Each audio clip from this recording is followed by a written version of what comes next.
Mae'n dda, ydych chi gyd yn hywed i, ydych chi'n meddwl bod chi da iawn ar eich wel, mae'n braf gael y cwmni chi a chynulleidfa deilwng iawn ar gyfer y pnawn yma. So eisiau gynnes iawn ato ni wrth i ni gael 3 chwarter awr yng nghwmni cadeirydd presennol y BBC, a di hynny erioed i cael ei ddweud yn y brifwyl o'r blaen, dwi'n meddwl.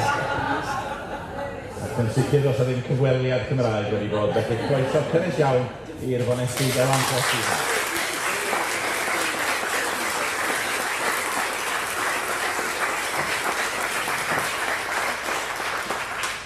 Mae hi, dwi'n gwybod, yn gyfarwydd iawn i chi gyd y gynulleidfa Gymraeg, ond yn llai felly ddarllenwyr papura Llundain, fel y Times a'r Telegraph, oedd yn ei chyflwyno hi fel State Educated Welsh Speaker.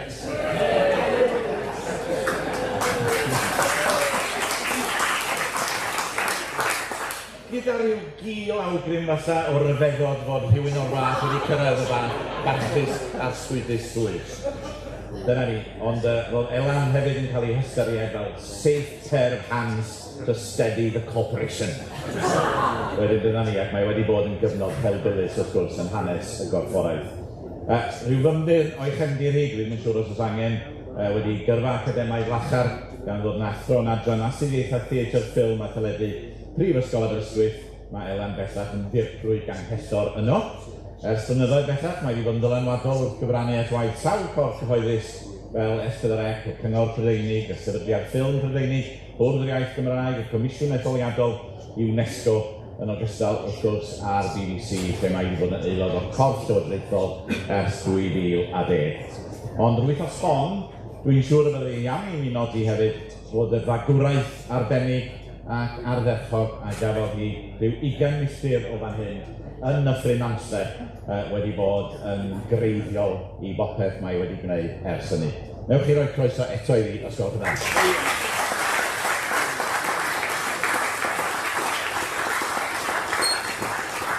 Wel, rwan, dwi'n mawr obeithio byddai'n llwyddo i ofyn rhai o'r cwestiynau byddech chi yn dymuno ei gofyn pe bach yn cael y cyfle, ond dwi yn addo y byddwch chi yn cael cyfle tua diwedd y sesiwn hon maes o law i gynnig ambell cwestiwn eich hun, felly byddwch yn barod at hynny. Dwi am ddechrau falle gyda cwestiwn hynod amlwg, Elan, mi ddeithoch chi'r gadair ar adeg mor gythryblus ar ôl i'r cadeirydd Richard Sharp adael tan dipyn o gwmwl, ac o fewn dim mi aeth hi'n fwy stormus fyth oherwydd sefyllfa Hugh Edwards, fyddai'n deg dweud i chi gael dipyn o fedydd tan? Wel, bydde. Cyn fi ateb chi'n uniongyrchol, o'n i jyst o diolch yn fawr i bawb am droi fyny fel hyn. Pan o'n i wedi derbyn y gwahoddiad fe, nes i rioed feddwl y bydde cynifer ohonoch chi yma yn y babell.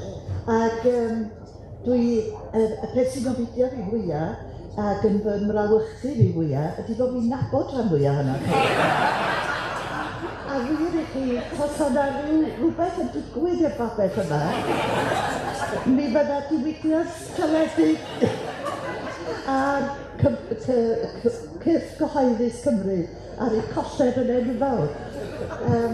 Ond chi'n iawn, Dewi, mi ges i fy mhenodi yn dechrau Mehefin i gychwyn ar ddiwrnod ola Richard Sharp, sef 8 ar 20 o Fehefin o'n i bod i gychwyn.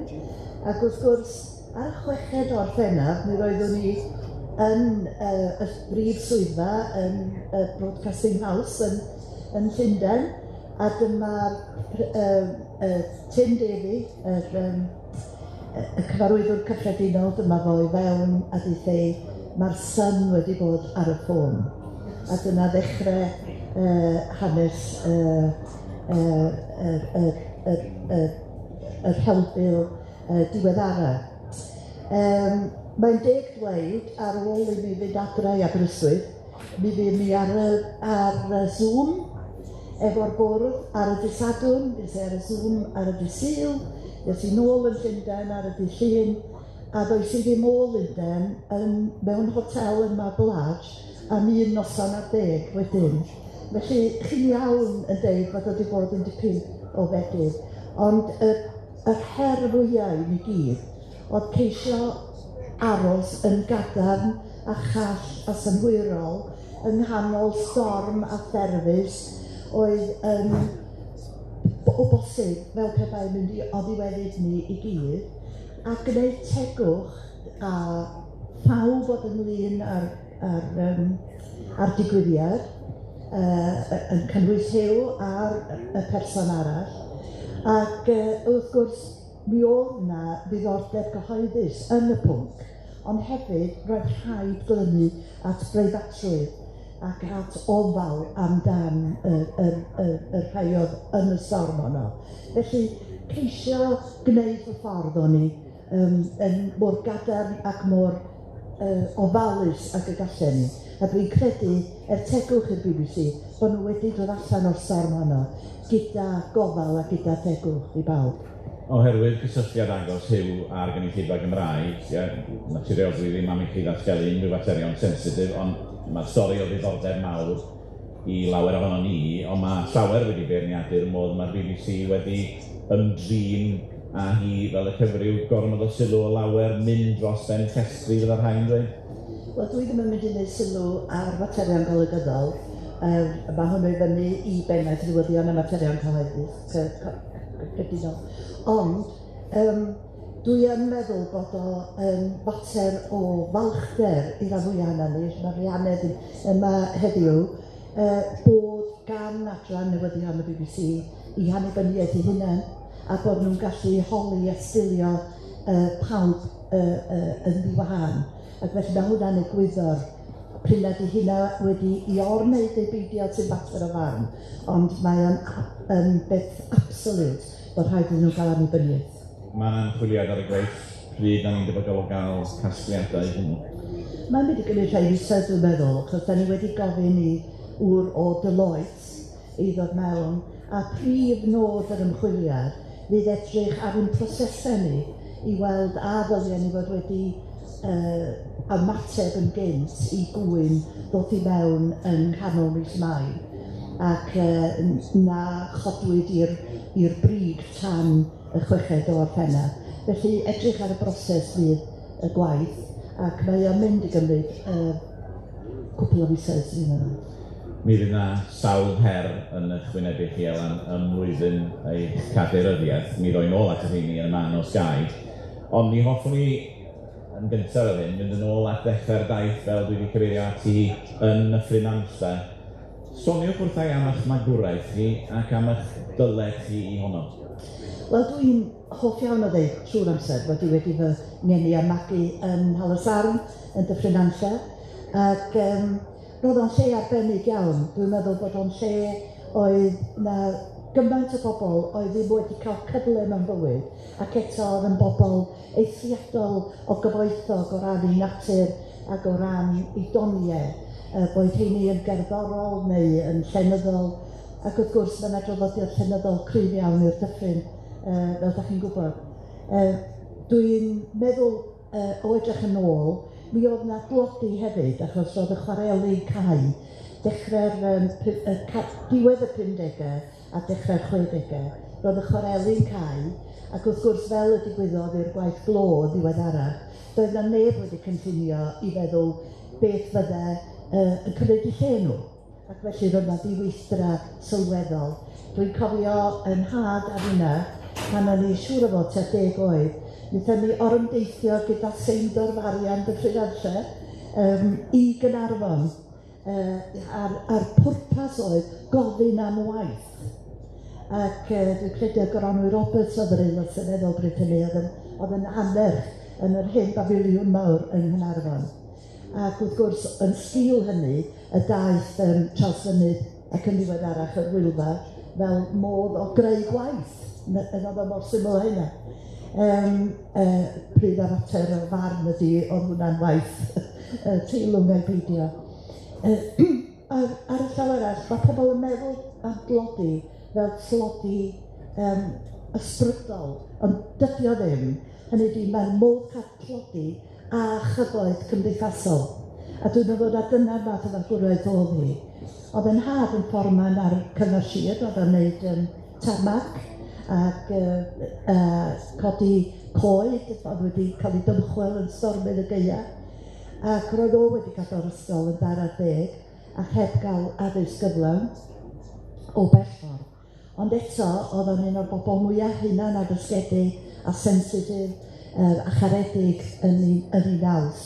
Ac roedd o jyst yn drueni bod oedd ei fam yn weddw ac oedd o wedi gadael yn gynnar.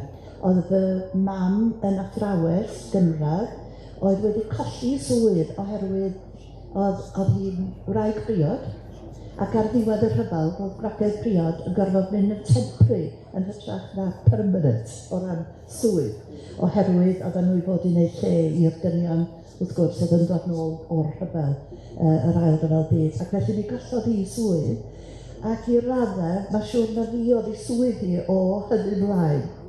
Ac fi yn rhywun darllengar yn gynnar iawn, ac glamio yn y diwedd, os gai bod mor hi a siarad yn hirach amdano fi fy hun, mae mor neis siarad amdano chi hun. Mi ddoes i ar draws llyfr arbennig pan o'n i tua 15 o'r enw Testament of Youth gan ddynes o'r enw Vera Britton. Wrth gwrs oedd yn fam i Shirley Williams wedyn. Ac yn hwnnw, oedd o'n disgrifio'r ferch ma wedi geni fod yn rhyw fath o debutant, ac oedd hi ddim eisiau y math yna fywyd, oedd hi eisiau mynd i'r prifysgol. Ac mi oedd hi wedi gweld y coleg yma, o'r enw Somerville, ac oedd o'n goleg blaengar, oedd o'n goleg ffeministaidd, oedd o'n goleg rhyngwladol, ac oedd o'n ddienwadol. A dyma hi'n penderfynu mynd, a dyma fi'n dweud, mae hwnna'n swnio ddiddorol, mi ai fanna. A dyna oedd y sbardyn, o'n i'n gwybod dim byd, o'n i rioed i bod yn ydych. O'n i rioed i bod yn fawr o nille, bod yn onest.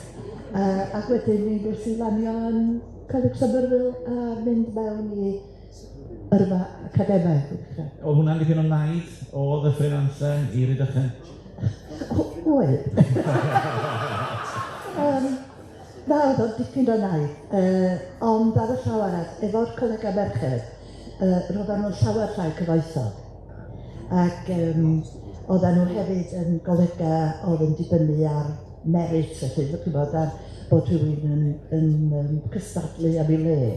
Yn fwy felly, dwi'n meddwl, na rhai o'r golega dynion traddodiadol. Ac felly, oedd rhywun yn teimlo'n fwy cyfforddus yna. A dwi'n dal, dwi'n gymryd annibeddus, a dwi'n dal efo cysylltiad erbyn hyn, sydd yn, a mae'r coleg wedi cadw at yr egwyddorion sylfaeniol yna. Os gael ni gymain i'r 70au, roedd gennych chi ran allweddol yn dod yn sefydlu adran drama yn Aberystwyth, ac mi flodeodd honno yn rhyfeddol, a dwi'n siŵr bod chi'n ymfalchio yn hynny, ac yn llwyddiant cymaint o'r myfyrwyr. O ie, ond chybod, dio ddim wedi bod yn daith hawdd yr holl ffordd, achos pan ydych chi'n gwneud drama, ar y pryd hwnnw, mi oedd na ryw deimlad beth sy'n gwneud drama ac yn mynd i'r theatr ac ati, mae'n edrych llawer llai pwysig na gwneud mathemateg neu ffiseg yn y pethau fel hyn. Ac mae yna i ofn bod y teimlad yna yn parhau yn y byd cyhoeddus ni ar hyn o bryd bod yna elfennau pwysicach. A dwi'n cofio codi yn y Senedd, y Senedd, y Brifysgol Adeg Honno, fi oedd yr unig ferch. Ac ar wahân i'r undeb myfyrwyr, oedd wastad yn gyrru merch a bachgen. Ac felly, dyma fi'n codi i wneud rhyw bwys enfawr am gymal 3, adran 1.2, neu beth bynnag oedd o. A dyma rhywun tu ôl fi, na i ddim enwi o, yn dweud, it will be embroidery next. Ac dyna, bydden nhw ddim yn dweud o fatha heddiw, ond dwi'n tynnu, mi oedd yr agwedd yn cael ei adael allan yn gyhoeddus. Dwi'n falch iawn, dwi'n gweld Jamie yma sydd yn bennaeth adran theatr ffilm a theledu fel ma hi heddiw, ac a Roger, da ni'n ymfalchio yn llwyddiant gymaint o bobl sydd wedi mynd trwy'r gyda, dwi'n deitha chi bod fi'n abod pawb yma, mam Aled Eirig, Emily Davies, oedd yn allweddol, dwi'n meddwl, yn hybu cymaint o bobl, sydd bellach wedi troi allan i fod yn rhai arweinwyr yn theatr ni a'n byd cyfryngol ni. Maes o law, mi ddeithoch chi gwisgora mwy a mwy. Oedd hwnna'n benderfyniad pendant i newid cyfeiriad mewn rhyw fodd? Dwi'n meddwl bod o'n newid cyfeiriad iddo chi, achos fel o'n i wedi fy magu, y ffordd ymlaen oedd addysg a mynd i darlithio prifysgol.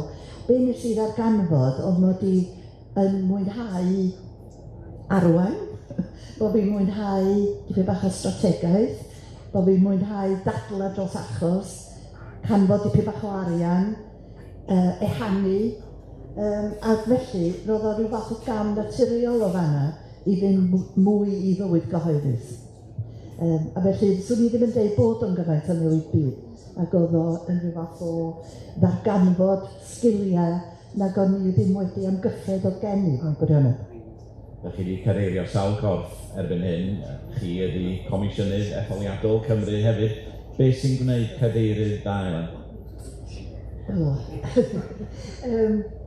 Dwi wedi meddwl cryn dipyn am hyn, oherwydd dwi'n meddwl bod o yn sgil sy'n cael ei danbrisio yn yr ystod bod pobl yn meddwl os da chi wedi dŵad i ryw lefel yn eich gyrfa bod o bron automatig bod chi'n gallu cadeirio dda. A dwi'n meddwl o fagu profiad a meddwl am y peth, dwi'n cael pleser mawr o weld pobl yn anghytuno, yn frwd, gadael iddyn nhw anghytuno, dod i ryw farn bod pawb yn gallu cael tua 75% neu 80% o be maen nhw eisiau, ac felly i gyrru nhw tuag at y nod honno. Dwi wastad yn meddwl yn dafydd hun fel treialon cwndefaid. Fanna ydych chi fel rhyw fath o cyd-defaid, a mae yna un wastad yn mynd i fynd ffordd mae llall wastad yn mynd i fynd ffordd ac yn y diwedd, da chi'n gorfod mynd rownd nhw i gyd, chi'n gweld trwy'r glwyd, yr un pryd, yr un modd efo'i gilydd. Ac mae yna wachenau o'r ryddhad gan bawb pan maen nhw wedi cyrraedd ochr arall y glas a dal yn ffrindiau. A dyna dwi'n meddwl ydy un o'r nodweddion. Ond wrth gwrs, yn y BBC, da chi'n gofyn be'n union da chi'n neud, swn i'n dweud mae'r her fwyaf ydy gosod strategaeth i'r dyfodol. Dwi'n meddwl am y BBC fel corff sydd wedi bod yna eleni am gan mlynedd, a bob hyn a hyn mae o'n llwyddo i addasu hun i amgylchiadau'r oes. Felly mae o'n addasu hun trwy radio i deledu, o deledu i aml sianelog, o aml sianelog i rhywbeth go debyg yn lyfrgell, sef beth ydy iPlayer neu Netflix, da chi'n mynd yno tynnu'ch rhaglen a gwylio hi. Ac wedyn yr her ydy meddwl beth ydy'r un nesaf, ac hefyd i ddechrau'n chi gyd efo terma, y nesaf mae'n debyg ydy'r metaverse a'r amgylchlyd algorithmig rydyn ni yn byw yno. Ac felly, neu byddwn ni gyd yn byw yno. Ac felly, wrth modd dyfeisio rhyw fath o BBC fydd yn tynnu chi mewn mwy, yn mwy personol o lawer at y math o raglen yr ydych chi eisiau gweld. Hynny ydi bod o'n atgoffa chi mewn ffordd llawer mwy dyfeisgar na mae iPlayer ar hyn o bryd. Beth sydd yna fel arlwy i chi. Felly dyna i fi, da ni'n mynd i Birmingham am 3 diwrnod yn mis Medi fel fath o diwrnod i ffwrdd, neu 3 diwrnod i ffwrdd. A da ni'n mynd i, mae Tim Davey a'i dîm ar bwrdd, da ni'n mynd i drio gweithio'n ffordd trwy'r amryfal opsiynau sydd yna i greu BBC i'r dyfodol. Ac yn y cyd-destun yna, yn y bydysawd yna, wrth gwrs, mae'r trafodaeth am ffyr drwydded yn dod yn fwy amlwg. Pan mae pobl yn talu am wasanaethau eraill, ydy'n gynaliadwy fod pobl yn dalu be 159 ydyn ar flwyddyn am y drwydded. Y rheswm o pobl yn dalu fo ydy bod nhw i gyd berchen y gwasanaeth, ynddo? Achos un o'r pethau rydw i yn ei ddeud dro ar ôl tro mewn pwyllgorau, fath o flaen pwyllgor tir ar 2 fidr o'r blaen, ydy mae annibyniaeth corff yn dibynnu ar y ffaith bod o ddim yn cael ei gynnal gan lywodraeth y dydd yn uniongyrchol, bod o ddim yn cael ei gynnal gan ffactorau masnachol yn unig sydd yn gorfod dylanwadu ar y cynnwys, a bod o ddim hyd yn oed yn cael ei gynnal gan grwpiau protestgar. Mae o'n cael ei gynnal oherwydd bod pawb yn cyfrannu a mae pawb yn disgwyl rhywbeth yn ôl. Ac mae'r model yna yn mynd i bara tan 2027. Yn swyddogaeth ni ar hyn o bryd, ac mae yna bwyllgor llywodraeth yn cael ei osod fyny hefyd yn San Steffan, ydy trio gweithio allan pa model o drwydded sydd yna ar gyfer y dyfodol. Ydych chi'n rhoi trwydded i bob tŷ, fel rhan o dres cyngor bob tŷ. Yn yr Eidal, maen nhw roi o efo'ch bil trydan. Jyst meddyliwch, bydda hwnna ddim yn boblogaidd iawn yn Nghymru, dwi ddim yn meddwl. Ac mae yna sawl un yn Crochlefau am gael rhyw fath o drwydded sydd jyst yn gampyn i chi gael newyddion a materion cyfoes, ac wedyn bydda popeth arall y fater o dalu. Ac i mi, y tristwch o hynna, fydda bod pobl sy'n medru fforddio pethau yn cael y goodies, a'r bobl sydd ddim yn medru fforddio fo yn cael y peth sylfaenol, ac fod y peth sylfaenol yn bwysig iawn, yn y diwedd, mae cael y pethau dymunol hefyd yn denu cynulleidfa i'r pethau creiddiol. Os gael ei enghraifft i chi, diwrnod o blaen yr ornest tennis enfawr yma, sef finals y dynion ar y dydd Sul. Nath 11.3 miliwn wylio hwnna'n fyw, ond mi nath 7 miliwn ohonyn nhw aros gyda'r newyddion oedd yn dilyn. Felly dyna'r math o beth lle mae atyniad fyddech chi'n dalu amdano yn y system ddannysgrifion. Hwnna'n gallu denu pobl i mewn i weld pethau falle na fydda nhw ddim wedi i ddewis yn bwriadol. Byddech chi o blaid cadw'r drefn y Gymraeg? Dwi o blaid cadw bod pawb yn talu rhywfaint a pawb yn cael rhywbeth. Os a systemau gwahanol yn wneud hynny o ran ffordd mae'r taliad yn cael ei godi, sy'n fater arall. A mi fyddwn ni yn ceisio modelu gwahanol ffurfiau o dalu, ac mi fydd y modelau yna, dwi'n meddwl, yn fater o drafodaeth gyhoeddus. Mae o'n gyfnod o chwyldro cyfryngol, tydi, mae yna gymaint o newidiadau ers i ni'n dau enghraifft ddechrau yn y maes, yn does. Pa mor sicr fyddech chi'n dweud ydy dyfodol y Gymraeg yn y maes yma a Radio Cymru a chyfraniad y BBC i S4C wedi, os fydd y bwrs falle yn llai erbyn diwedd y degawd yma? Wel, o ran S4C, wrth gwrs, mae'n dod o dan ddeddf lle yr ysgrifennu gwladol sydd yn pennu'r swm, bod na 20 miliwn arall yn dod wrth gwrs o gyfraniad y BBC yn y 10 awr wythnosol. So, dwi'n cymryd bod hwnna yn ddiogel, ond y broblem di bod o'n dod trwy ffyr drwydded. Ac felly dwi'n meddwl, mi fyddwn ni'n deud hyn, byddwn ni, ond mi fyddwn o'n talu ffordd i ni gyd, oedd yn dal i gael ffyr drwydded yn dod i dalu am yr amryfel bethau Cymreig. Falle bod yn gwestiwn od i ofyn a chitha bellach yn gadeirydd, ond ydy'r llais Cymreig a Chymraeg o unrhyw bwys i'r canol yn y Llundain? Wel, pan ges i'r braint o fod ar bwyllgor penodi Tyn David, pan oedd o'n cael ei wneud yn gyfarwyddwr gyffredinol, a fel bysach chi'n disgwyl i rywun oedd wedi bod tu mewn i'r gorfforaeth, mi ddoth o i'r cyfweliad yna gyda cynllun ar gyfer strategaeth i'r dyfodol. Ac mi oedd rhan o'r cynllun oedd bod o yn mynd i wthio cynhyrchu a'r arian ar draws y Deyrnas Unedig. Ac fel mae'r criw yn y ffrant fan hyn yn gwybod, mae yna gryn dipyn o newyddiadurwyr a phynciau gwahanol wedi dod i Gymru.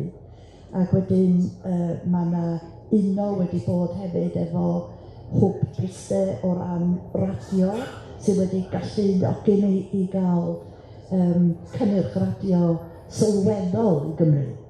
Yn cynnwys rhaglen megis sy'n Hugh Stevens er enghraifft a rhaglen bore Sadwrn, Radio 4 a rhai o bethau radio 2 a radio 1. Felly dwi yn meddwl bod hwnna'n gweithio o ddifri. Ac ddim yn gweithio jyst i Gymru, da ni'n siarad am llefydd fel Newcastle, ni'n siarad am Birmingham, Salford, Glasgow a Belfast. Ac dwi'n meddwl tra bydd y strategaeth yna mewn bod, mi fyddwn ni'n iawn. Mae yna alw cynyddol yn does yn wir, mae yna alw'r wythnos hon am ddatganoli pwerau i'r Senedd yng Nghaerdydd. Allech chi weld hynny yn digwydd cyn bo hir? Byddech chi am weld hynny'n digwydd? Mae'r alwad, nid yn gymaint am ddatganoli, achos o'n i'n gweld yn Elin Haf yma, oedd yn un o arweinwyr yr adroddiad yn ddeithwyr. Roedd y pwrpas i ddechrau i greu awdurdod darlledu i Gymru. Ac wrth gwrs, dwi'n meddwl mai nod y pwyllgor oedd o wedi cael ei osod i fyny mewn gwirionedd i weld ffyrdd o greu'r awdurdod hwnnw. Felly mae'r adroddiad mae treian ohono fo ydy y cyfiawnhad, ond mae'r ddau dreian arall i raddau yn sôn am sut i greu yr awdurdod hwnnw. Y broblem sydd gennym ni, wrth gwrs, ydy bod unrhyw beth sylweddol fel rhoi danedd i'r corff hwnnw yn golygu newid cyfreithiol yn San Steffan, achos dydy'r materion yma ar hyn o bryd ddim yn datganoledig. Ac wrth gwrs mae'r cwestiwn, mae yna lot o gwestiynau, licio ni fod wedi cael mwy o drafodaeth gyhoeddus ar wahanol fodelau o gryfhau. Mae modd cryfhau trwy siarter, mae modd cryfhau trwy offgon, mae modd cryfhau trwy y pwyllgor y Senedd, neu trwy awdurdod darlledu. Ond mae'r dewis wedi wneud, dwi'n meddwl, na dyna'r ffordd sydd yn cael y blaenoriaeth. Di rywun ddim yn dod yn gadeirydd y BBC heb ddeall sut mae coridorau grym a'r byd gwleidyddol yn gweithio. Ydych chi'n ystyried eich hun, ydych chi'n disgrifio eich hun fel person gwleidyddol, Elen? Ydw, fel gyfach, yndw. Dwi a diddordeb yn ffordd mae gwleidyddiaeth yn gweithio. Dwi'n credu na fy merch gyda dweud, dwi'n meddwl bod chi byth yn gwneud gwleidydd mam, achos da chi'n gweld rhywbeth da yn bob ochr. Ac dwi'n meddwl bod o'n un o'r gaffeiliad i bobl sydd yn aelodau seneddol, bod nhw falle ddim yn gweld llawer o ddaioni yn yr ochr arall. Dwi yn ystod y 2 wsos diwethaf, mis diwethaf rwan, ers i mi ddechrau ar y swydd. Dwi wedi gweld yr ysgrifennu gwladol 2 gwaith, yr gweinidog unwaith a pwyllgor tir ar drwyddi unwaith. Felly dwi'n meddwl bod fi efo rhyw fath o world record am weld pobl mewn byr amser. Sut ydych chi'n edrych ar y BBC, a dwi'n tynnu at derfyn fy nghwestiynau i, wedyn mae croeso i chi godi llaw yn y man. Ydych chi'n edrych ar y BBC fel rhyw anghenfil anhydrin, neu fel tipyn o drysor nad oes i debyg, neu dio dipyn bach o'r ddau fatha? Ie, dwi'n meddwl bod chi wedi ateb o'r cwestiwn i chi. Dwi'n meddwl bod hi'n nabod y gorfforaeth yn eitha da. Mae yn atgoffa fi o brifysgolion i gymryd. Mae yna hierarchiaeth, ond mae pawb yn meddwl bod eu barn nhw reit bwysig. Ac felly, elfen anhydrin ydy bod pawb yn rhoi llais, ynde? Dydy o ddim fel be fydd yn galw fo, command and control. Da chi ddim efo rhyw fath o hierarchy lle da rhywun gofod deud da chi'n union beth i wneud. Fysa hwnna'n anhebygol o ddigwydd, yna rhyw anarchiaeth yn rhan o'r corff. O ran bod o'n anghenfil mawr, fel ydych chi'n gwybod yn Radio Cymru ac yn gwaith teledu, pan ydych chi'n torri fo i gyd yn adrannau gwahanol, bach ydy'r adrannau, a i'r raddau, yn y cyd-destun global, arian cymharol bach ydyn nhw. Mae'n arian mawr i gymharu gyda cyrff yn gwaith pedwar fel hyn, fel Llyfrgell Genedlaethol neu cyrff arbennig eraill yng Nghymru. Ond arian bach ydy ei gymharu gyda Google a'r Netflixes a Microsoft y byd yma, a Amazons a'r holl bobl sy'n nawr yn cynnig teledu i ni. Ac felly dwi'n meddwl na un o'r y peth i'w drysori ydy bod o gynno ni. Nath rhywun dweud, dwi'n credu na Michael Gray ddweud, ella fyddwch chi'n mynd ddybeisio fo fel hyn rwan, ond mae o gynno chi. Pidwch a'i ddifa fo. Ond, mae o'n rhywbeth arbennig iawn, dwi'n meddwl, ac yr her fawr i ni gyd ydy y goroesi yng ngwyneb yr llif yma o arian ar y cyfan arian Americanaidd sy'n dod mewn i ni. Diolch am y tro, Elen. Dwi'n siŵr yr hoffai am beth un ohonoch chi ofyn cwestiwn iddi hi. Dyma cyfle chi, beth hwnna. Newch chi dweud hefyd pwy'n union ydych chi wrth wneud hynny os gwelwch yn dda. Beth hwnna, beth hwnna'n swyl. Ie. Helo William, jyst gofyn am y tueddiadau sydd wedi bod yn ddiweddar o ran adroddiadau hynna sydd mae cynlluntaoedd yn derbyn canrif. Beth ydych chi'n fan hynna yn newid sy'n digwydd o wylio tred traddodiadol i fwy wylio am alw am rwyfannau fel oed wrth a wrth gyda'r radio sylwedu rwyfannau. Wel, mae'n amlwg bod yna strategaeth am byddwch chi'n gallu gweud mwy am hynny? Diolch yn fawr, Hywel.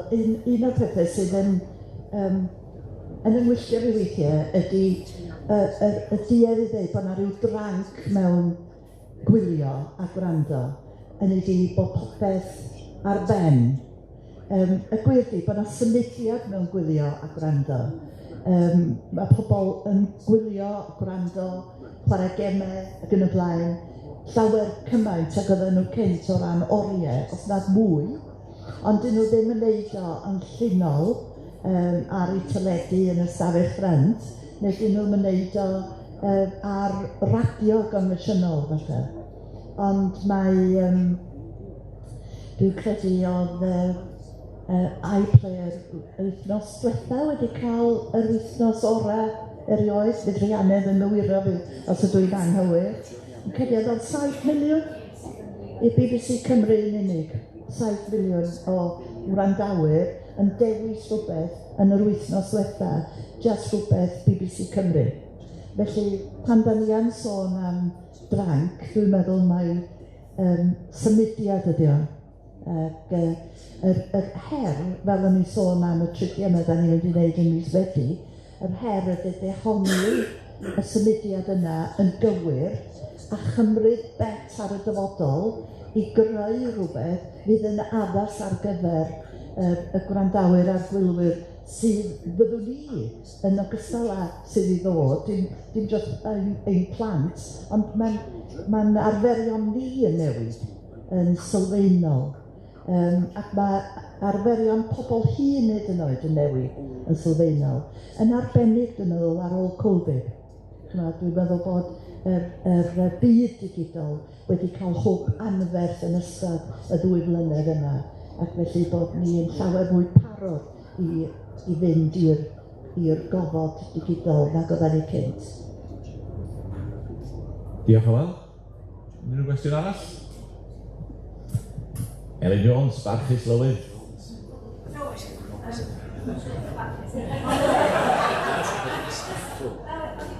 Yn hofiad i, mewn bywyd boenus, yw bod dynion yn fwy na barod i gadw dyddiaduron, i drofnodi hanes, i gyflwyno stori, sgwennu hunan-gyfiawnus, a bod menywod bydd gwleidyddol byd cyhoeddus yn llai barod i wneud hynny, ddim yn feddwl amdano fe tan bod nhw wedi anghofio popeth mae nhw wedi nodi. A felly, o'n i jyst eisiau gofyn, os unrhyw fel grand yn bod ti yn un o'r arweinwyr menywod cyntaf na sy'n cydeilio cymysgedd cyhoeddus, os gyda ti gofnod archeb, bydde ti naill ai gyflwyno'r Llywodraeth Genedlaethol neu yn sgrifennu ydi.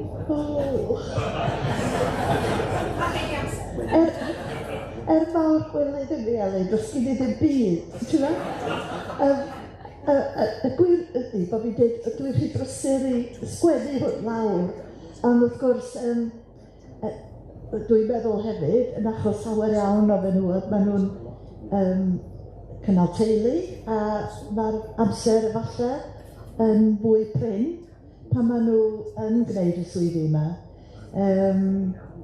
Mae o'n gywilyddus, a dwi'n derbyn yr her o heddiw ymlaen, mi fyddai'n cofnodi trwy efallai y ffordd wyddad i recordio ar y ffôn, ac wedyn mi fyddai'n trio gwneud hynny, achos ti'n iawn, Elin, mae yna gymaint wedi digwydd yn y byd cyhoeddus pan o'n i'n dechrau yn S4C fel cadeirydd enghraifft, oedd o bron iawn yr un blwyddyn a dechrau'r Senedd, neu dechrau'r cynulliad fel oedd o.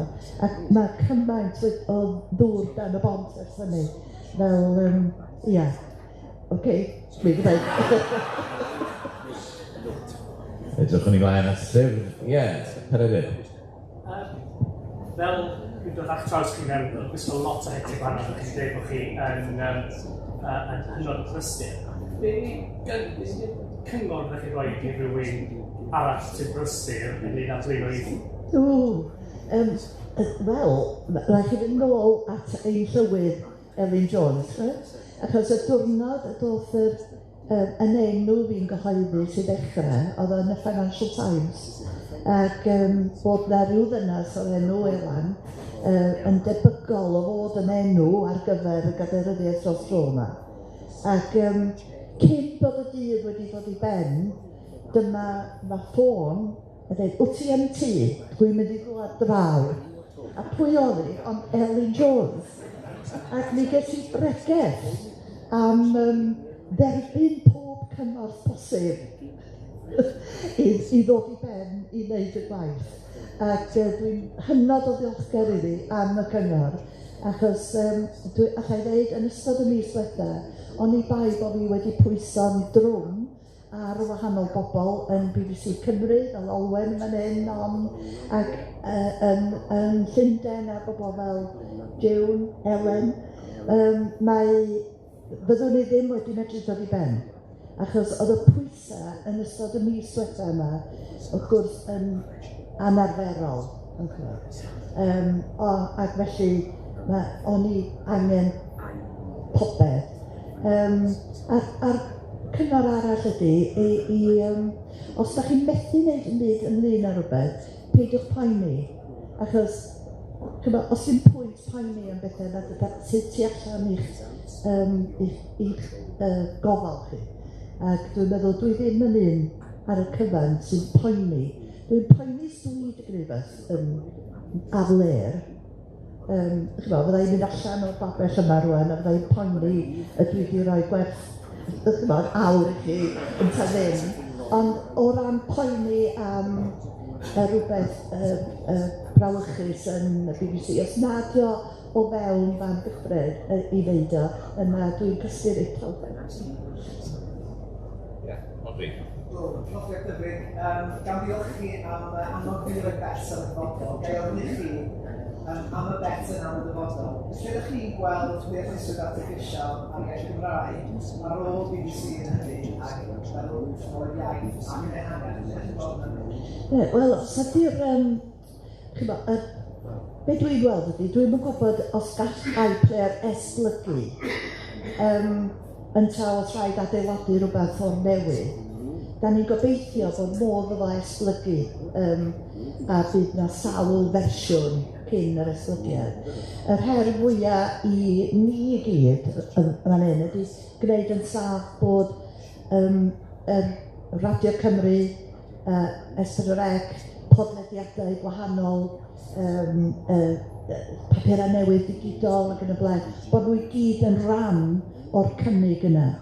Ac efallai, bod ni angen meddwl ar, achos y gwirdi bod 80% dwi'n credu, neu 70%, rhaid beidio roed o'n uwch fanny, o holl wylio a gwrando yn yr iaith Gymraeg ar iPlayer ac nid ar clic er enghraifft. Felly, mae o'n gyfraniad sylweddol ac mae angen i'r peirianwaith yna fod yn y Gymraeg. Nawr, un o'r ffyrdd, wrth gwrs, os bydda yna awdurdod darlledu ydy bod chi'n pwyso, ond mae gofyn i unrhyw gorff hefyd gael dannedd, ac un o'r dannedd sydd gan y BBC er enghraifft ydy yn y siarter bresennol. Os ydych chi'n edrych o dan yr appendix, mae o'n gosod allan yn fanwl bod rhaid i chi gynrychioli Cymru a gwahanol ranbarthau Deyrnas Unedig, ond yn benodol y gwledydd datganoledig.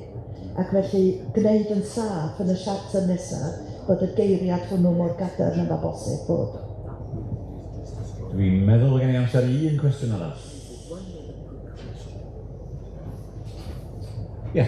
Helo, Elin Moy, dwi. O ran dwi'n ôl at Rhywbeth yn ddiogol, oes yna ffordd nôl iddo fo o ran pa mor bwysig ydi cyfrifiadau i'r ffordd iddo o ran yn dyrdoleg i'r cylch fel ati? Wydych chi, dwi'n gwerthfawrogi'r cwestiwn yn fawr, ond o ran preifatrwydd yr unigolyn, dwi ddim yn gallu ateb. Mae'n rhywg ag. A da ni'n derbyn hynny, gai gloi fatha drwy ofyn i chi, da chi wedi cytuno i flwyddyn yn y gadair Elen? Na, dwi'n gobeithio bydd o'n ffain yn hynny. O'n i'n mynd i ofyn, beth yn ymestyn y cyfnod? Wel, unrhyw un sy'n diddordeb, mae'r hysbyseb allan ddoe. A mae o'n talu'n eitha da. Ond allai'n eitha chi, maen nhw'n cymryd pob ceiniog o chegin. Dyna ni, mae'n sesiwn i arfen, newch chi ddiolch yn o dda.